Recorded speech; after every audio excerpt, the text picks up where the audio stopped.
ಓಂ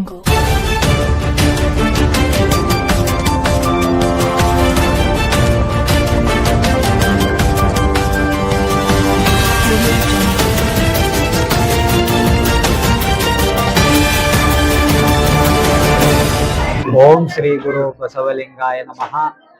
ಐತಿಹಾಸಿಕ ಶ್ರೀ ಓಲೆಮಠ ಜಮಖಂಡಿ ತಾಲೂಕಿನೊಳಗ ಅನ್ನ ಅರಿವು ಆಶ್ರಯದ ಕ್ರಾಂತಿಯನ್ನು ಮಾಡಿರ್ತಕ್ಕಂಥ ಈ ಭಾಗದ ಒಂದು ಮಠ ಅದು ಶ್ರೀ ಓಲೆಮಠ.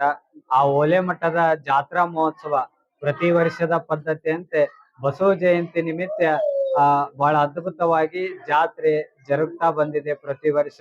ಈ ವರ್ಷದ ಜಾತ್ರೆ ಸುಮಾರು ಏಪ್ರಿಲ್ 15ನೇ ತಾರೀಕಿನಿಂದ 20ನೇ ತಾರೀಕಿನವರೆಗೆ ಶ್ರೀ ಓಲೆಮಠದ ಜಾತ್ರಾ ಮಹೋತ್ಸವ ಬಹಳ ಅರ್ಥಪೂರ್ಣವಾಗಿ ಬಹಳ ವಿಶೇಷವಾಗಿ ಆ ಕಾರ್ಯಕ್ರಮ ಜರುಗಲಿದೆ. ನಮ್ಮ ಜಮಖಂಡಿ ತಾಲೂಕಿನ ಪ್ರತಿ ಹಳ್ಳಿಯ ಜನರು ಸಹಿತ ಬಂದು ಸುಮಾರು ಸಾವಿರಾರು ಜನ ಭಕ್ತರು ಆ ಜಾತ್ರೆ ಒಳಗ ಪಾಲ್ಗೊಳ್ಳೋರು ಇದ್ದಾರೆ. ಅದಕ್ಕೆ ಕಾರಣ ನೀವೆಲ್ಲರೂ ಸಹಿತ ಆ ಜಾತ್ರೆಗೆ ಬಂದು ಏಪ್ರಿಲ್ 15ರಿಂದ ಸಾಯಂಕಾಲ ಪ್ರವಚನ ನಡೀತದ 19ನೇ ತಾರೀಕಿನವರೆಗೆ. 20ನೇ ತಾರೀಕಿನಂದು ಬೆಳಗ್ಗೆ ಬಸವಣ್ಣವರ ಒಂದು ಮೂರ್ತಿ ಮೆರವಣಿಗೆ, ವಿಶೇಷ ಮೂರ್ತಿ ಮೆರವಣಿಗೆ ಯಾವ ತರನಾಗಿ ನಡೀತದ ಅಂತಂದ್ರ ಎಲ್ಲಾ ಊರೊಳಗ ಎಲ್ಲಾ ಮೆರವಣಿಗೆ ಹೆಂಗ ನಡೀತಾವ, ಕುಂಭ ಕಳಸದೊಂದಿಗೆ ನಡೀತಾವ.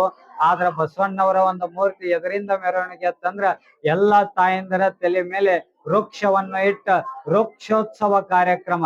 ಯಾಕಂದ್ರ ಪರಿಸರ ಜಾಗೃತಿ ಒಂದು ಅಭಿಯಾನವನ್ನು ಮಾಡಬೇಕು, ಎಲ್ಲರಿಗೂ ಪರಿಸರದ ಬಗ್ಗೆ ಕಾಳಜಿ ವಹಿಸ್ಬೇಕನ್ನುವಂತ ಸಂದೇಶವನ್ನು ಕೊಡಲು ಎಲ್ಲಾ ತಾಯಂದಿರ ಮೇಲೆ ವೃಕ್ಷವನ್ನು ಇಟ್ಟ ಆ ಬಸವಣ್ಣವರ ಒಂದು ಮೂರ್ತಿಯನ್ನು ಮೆರವಣಿಗೆ ನಾವು ಮಾಡ್ತಾ ಇದ್ದೆ.